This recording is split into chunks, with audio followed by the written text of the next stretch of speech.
How good does that look? So I just took a banana and I'm just mashing it. It was kind of ripe, so smashing it the best I can. I cut a big thick slice of challah bread, and then I cut a slit on one side, see how it's like intact on the other side, and then I just opened it up and then took some of the mashed banana and just like smushed it in there.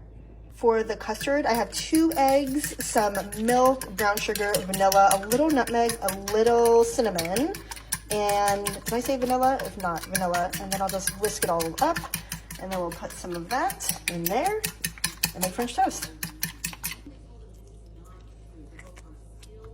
Oh, yes.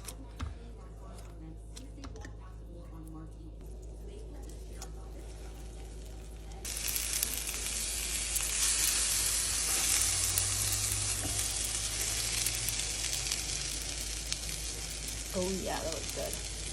Oh yes.